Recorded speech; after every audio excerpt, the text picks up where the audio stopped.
अस्सलाम वालेकुम dear students, कैसे हैं आप सब। उम्मीद है सब खैरियत से होंगे। तो स्टूडेंट, आप सबको फ़र्स्ट ईयर की फ़िज़िक्स 2025 की बुक के चैप्टर नंबर 11 के लेक्चर में खुश आमदीद।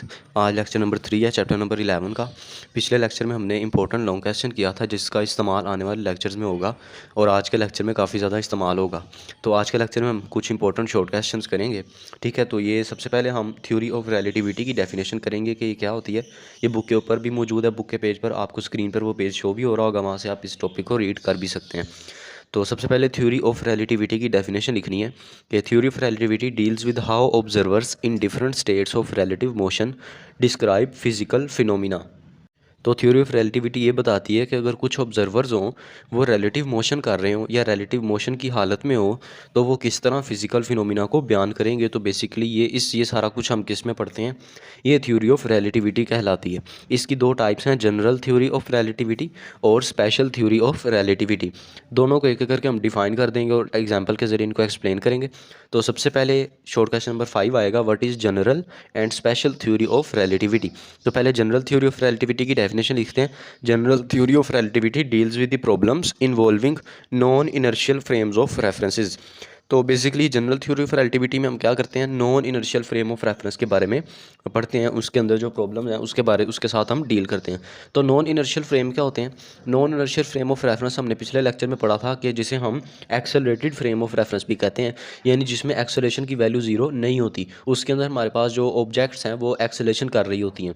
यानी कि ऐसा फ्रेम ऑफ रेफरेंस जिसके अंदर न्यूटन का फर्स्ट लॉ वैलिड नहीं होता, वो non inertial frame of reference कहलाता है। इसकी मिसाल हमने देखी थी कि अगर कोई मूविंग कार है, वो बहुत ज़्यादा स्पीड से चल रही है और उसके अंदर जो लोग बैठे हुए हैं, अचानक कार एकदम रुक जाए, ब्रेक लगा दे, तो उसके अंदर जो लोग बैठे हुए हैं उनको एक झटका सा लगेगा, वो अपनी रेस्ट की हालत को कंटिन्यू नहीं कर पाएंगे बल्कि वो मोशन करेंगे।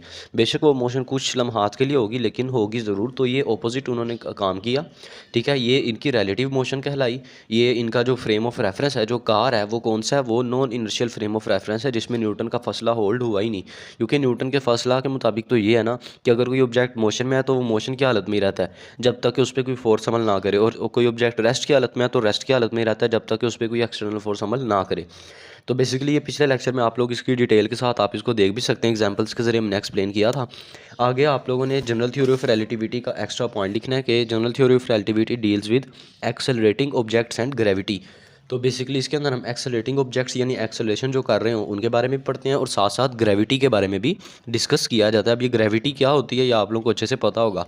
आगे एग्जांपल है इसकी, the bending of light around massive objects like stars. ये एग्जांपल लिखी हुई है कि जनरल थ्योरी ऑफ रिलेटिविटी में हम इस तरह के कॉन्सेप्ट पढ़ते हैं। आगे black holes in space where gravity is so strong. Black holes भी स्पेस के अंदर पाए जाने वाले जराम फल्की में शामिल हैं जिनकी ग्रेविटी बहुत ज़्यादा होती है, इवन के इनके अंदर से लाइट भी नहीं गुजर सकती, कि लाइट भी इनके पास से अगर गुजर रही हो तो लाइट को भी अपनी तरफ खींच लेते हैं अपनी शदीद ग्रेविटी की वजह से। तो बाकी ऑब्जेक्ट्स इनके सामने फिर क्या होंगे। तो ये ब्लैक होल्स और bending of light around massive object like stars, सितारे वगैरह, उनके पास से लाइट गुजरी हो तो लाइट बेंड हो जाती है सितारों की ग्रेविटी की वजह से। तो ये सब कुछ हम जनरल थ्योरी ऑफ रिलेटिविटी में डिस्कस करते हैं। आगे special theory of relativity. Special theory of relativity deals with problems involving inertial frames of references. इसके अंदर हम इनर्शियल फ्रेम ऑफ रेफरेंस के बारे में पढ़ते हैं। ठीक है, ये थ्योरी ऑफ रिलेटिविटी की दूसरी टाइप है, अल्बर्ट आइंस्टाइन ने जो पेश की थी। तो ये इसको हम non accelerated frame of reference भी कहते हैं, यानी इसके अंदर हमारे पास एक्सेलरेशन की वैल्यू जीरो होती है, इसके अंदर एक्सेलरेशन प्रोड्यूस नहीं होता। इसके बाद इसका एक्स्ट्रा पॉइंट आप लोगों ने लिखना है, special theory of relativity does not deal with accelerating objects and gravity. तो इसके अंदर ग्रेविटी वगैरह का तस्वुर नहीं देखा जाता। ठीक है, और एग्जांपल्स इसकी क्या हैं, टाइम डायलेशन और लेंथ कॉन्ट्रैक्शन। तो ये बेसिकली ये रिजल्ट्स भी हैं, स्पेशल थ्योरी ऑफ रिलेटिविटी के एग्जांपल्स भी हैं। इनको हम अगले आने वाले लेक्चर के अंदर इनको बड़ी डिटेल के साथ डिस्कस भी करेंगे, बहुत इंपॉर्टेंट टॉपिक्स हैं ये। तो आज जो है स्पेशल थ्योरी ऑफ रिलेटिविटी के पोस्टुलेट्स पढ़ेंगे अगले शॉर्ट क्वेश्चन में।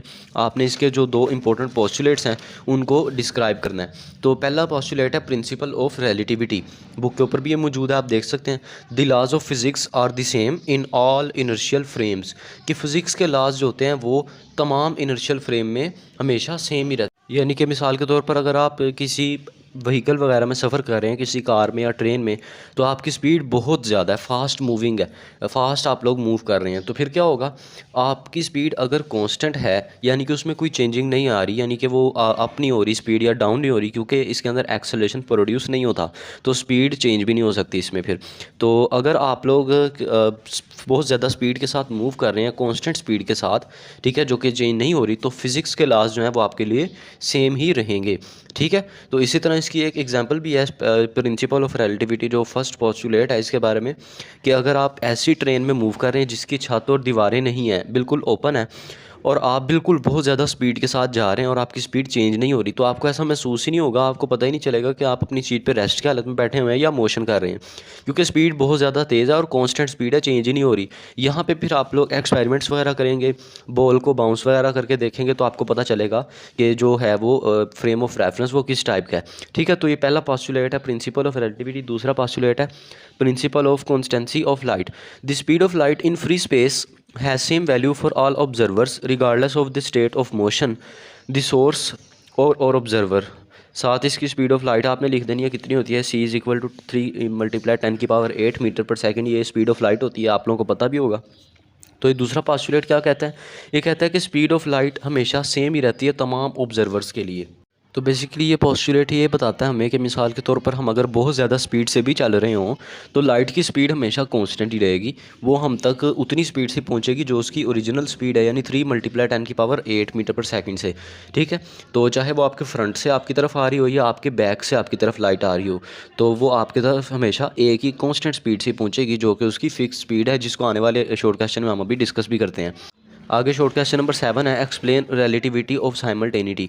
तो आपने इसके बारे में एक्सप्लेन करना है। रिलेटिविटी ऑफ साइमल्टेनिटी क्या है, if two events are different locations are observed by one observer to be simultaneous, they will not be observed as simultaneous by another observer in different frame of reference moving relative to first observer।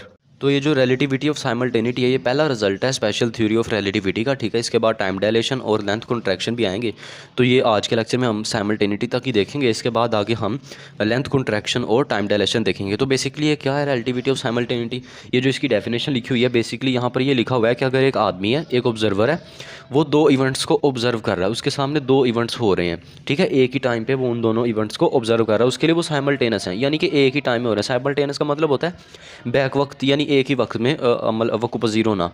जबकि दूसरा अब एक observer है जो कि अपने frame of reference के साथ साथ मूव कर रहा है, किसी वेलोसिटी से हरकत कर रहा है, मोशन कर रहा है, ठीक है, चलता जा रहा है, उसके अकॉर्डिंग वो जो दो इवेंट्स हैं वो सेम टाइम पे नहीं हो रहे, ठीक है। वो जो ऑब्जर्व करेगा वो डिफरेंट ऑब्जर्वेशन करेगा पहले वाले के लिहाज से। तो बेसिकली यहाँ पर ये डेफिनेशन लिखी हुई है। इसकी एग्जांपल क्या है, इसकी एग्जांपल आप लोग पढ़ेंगे तो आपको और अच्छे से समझ आ जाएगी। तो ये एग्जांपल आप लोग साइमल्टेनिटी की देख सकते हैं। Consider a train equipped with light operated doors, the light switch is located at the centre of roof and is operated by traveller standing in the middle of compartment. तो ये बुक पे भी एग्जांपल लिखी हुई है, वहाँ से भी आप इसको रीड कर सकते हैं। तो बेसिकली क्या लिखा हुआ है ये आप लोग डायग्राम के ज़रिए यहाँ मैं स्केच सा बना के आपको एक्सप्लेन कर देता हूँ, आपको और अच्छे से समझ आ जाएगी कि हमारे पास ट्रेन का एक कंपार्टमेंट है, ठीक है। इस ट्रेन का जो कंपार्टमेंट है इसके अंदर दो दरवाजे हैं, एक फ्रंट पे है और एक बैक पे है, ठीक है। ये फ्रंट समझ लें और ये बैक दरवाज़ा समझ लें। अब इस ट्रेन की जो सेंटर है, जो रूफ़ का दरमियानी हिस्सा है, यहाँ पे करके एक स्विच लटक रहा है, ठीक है। ये स्विच लटक रहा है जिसकी मदद से जो लाइट है वो ऑन हो जाएगी, और यहाँ पर एक आदमी खड़ा हुआ है, ठीक है। इस आदमी ने क्या करना है, इस आदमी ने स्विच को खींचना है तो लाइट ओपन होनी है, लाइट जलेगी तो ये दरवाजे ओपन या क्लोज होंगे, ठीक है। ये आपके पास बेसिकली सारा इसका सिनेरियो है।